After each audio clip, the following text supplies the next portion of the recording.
Are you constantly losing gunfights and getting frustrated with the results over your ranked games? Hi, my name's Worthy. I've been a Valorant coach for the last 4 years and helped numerous people achieve the rank of Radiant and various other goals. Today I'm going to deep dive exactly why you're losing gunfights on certain angles that you're standing in and how to use angles and when to use them. An on angle is an angle that is commonly crosshair placed. If a person comes through, think about from their perspective, where am I going to place my crosshairs? I'm coming to the bomb site. It's going to be here, here, and here. So if it's an on angle, you need to play it a certain way. It's peeking in and out. In and out, in and out. You're constantly in motion, moving back and forth on the spot because you're trying to manipulate the server. Off angle is a spot that you can stand in because it's a spot that's not commonly crosshair placed. This angle, is this an on or an off angle? Off angle? Why would it be off? They're more worried about the site. If they're running towards this spot, where are they looking? Towards lamps. Right where we're standing, right? This is an on angle. So let's just say that we throw standard smokes across the bomb site, right? We have something like this. We go bang, bang, and they go like that. They've now cleared this spot, and then naturally they're gonna go like that. So this is a spot that's gonna be automatically pre-fired. So they're not worried about this spot because normally they're gonna be throwing smokes to be able to protect themselves so that they can go and do this particular thing. This spot, on or an off angle? I don't know. Visualize it, or run it yourself. Think about where you're gonna place your crosshair. I'm gonna go right here. I might not be ready for someone standing right here. This would be considered an off angle. Yeah, this would be considered an off angle because you're not going to probably crosshair place this spot. Here, on angle or off angle? Off angle. Let's run it again. Actually, no, that would be an on angle because run it again. Check the corner, right?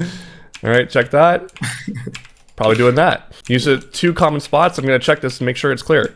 I might glaze over this spot, but I'm not going to be ready for it usually.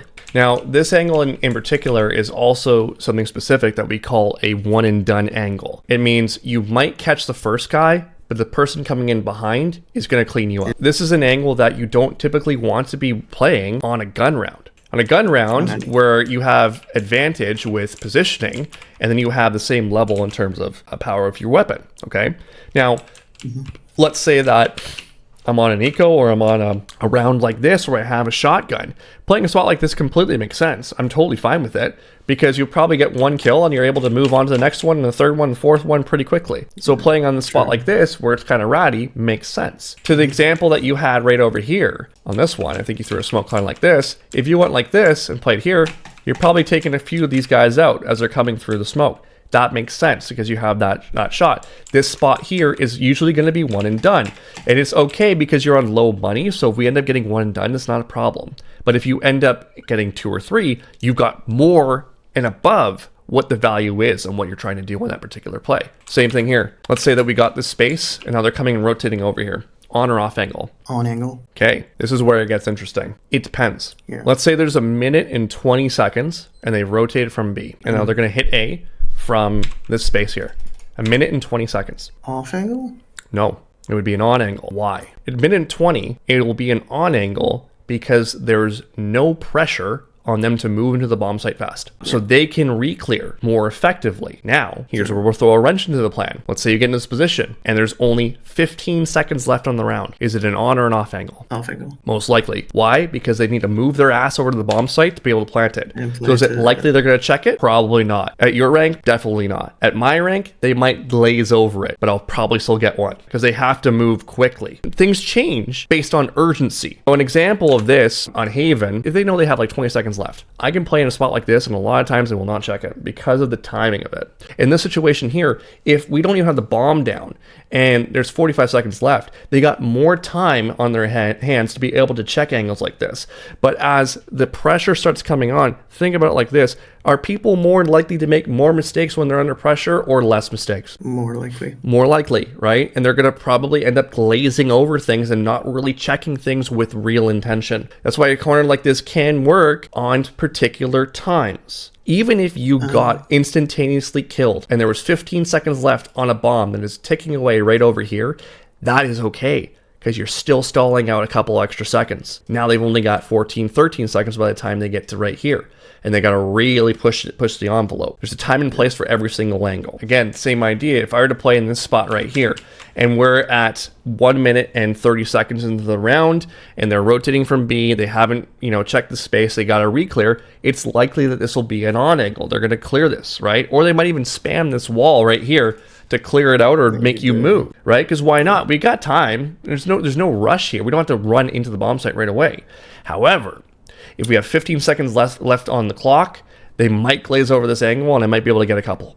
And this happens in pro play, right? Watch for pro play, look at the time on the clock, and then when someone plays an angle like this, ask yourself, would I be looking there right now as intently as I would if I had more time on the clock right now? Now, there's so many different on and off angles that you can have, right? For example, there's one right here. If I'm playing in this particular position right here, not with a judge, obviously I'd have a vandal or I'd have an operator or something like that, right?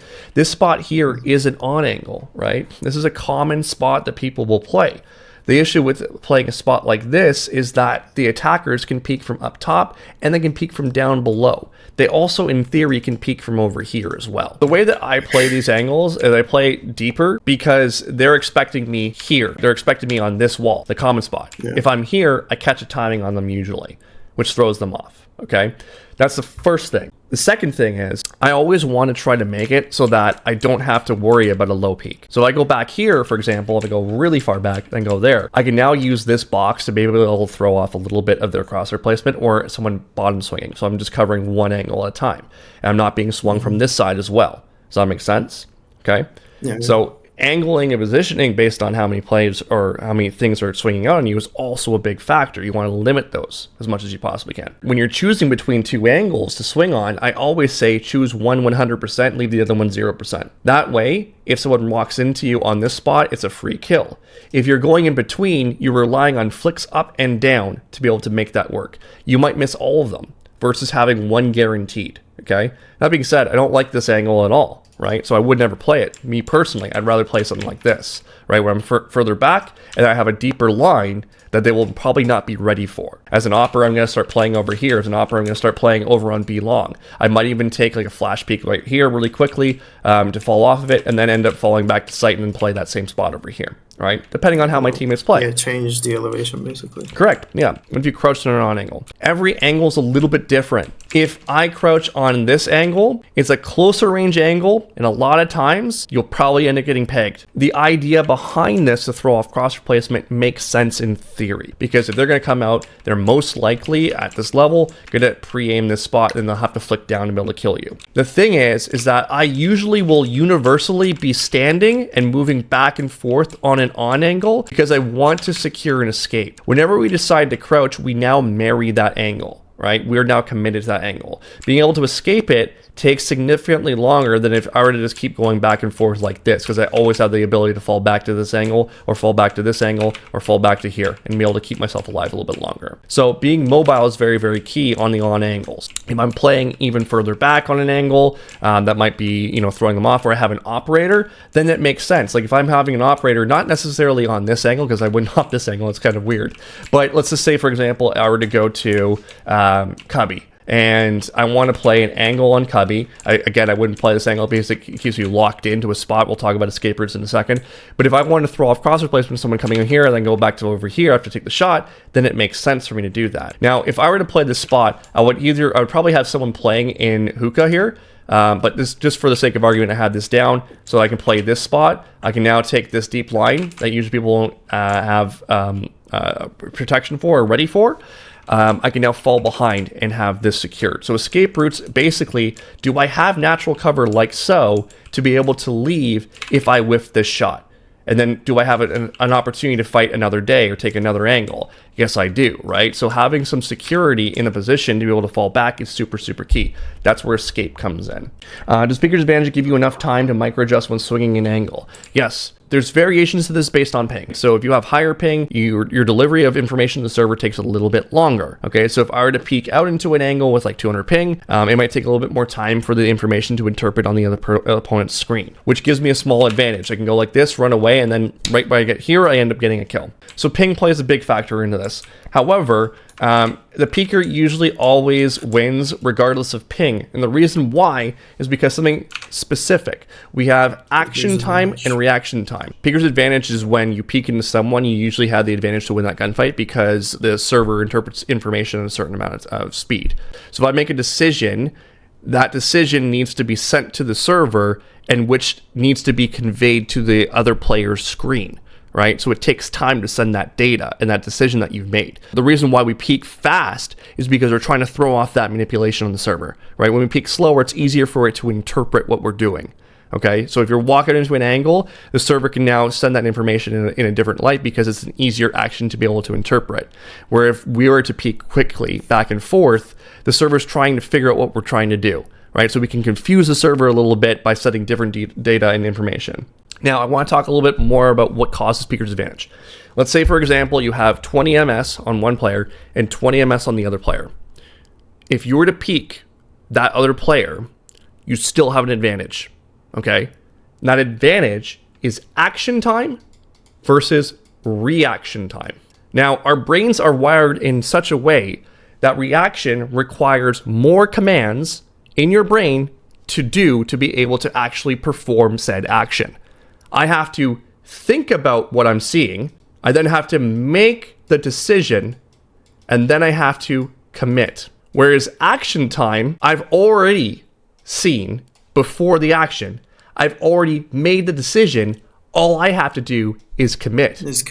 So I have 1 step versus 3 steps in reaction time. So naturally, you're going to be faster if you commit to the action ahead of time.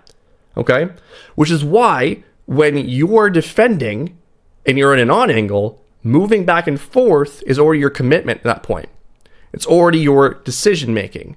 And now you're able to just commit when you see someone and just fire a couple shots and fall back. So if I'm standing still in the on angle and we're at normal ping and I have to do all these actions, I'm probably going to lose. Now, if the peeker ends up messing up mechanically, that's where you'll start seeing flaws in this system because the reactor will end up punishing that person, right? This is why an off angle works really well because that peeker has decided to peek the on angle and they're ready to go for it, but then they get caught on the off angle and now they have to flick, right? And they have to change and they have to actually be the reactor. That's why an off angle works.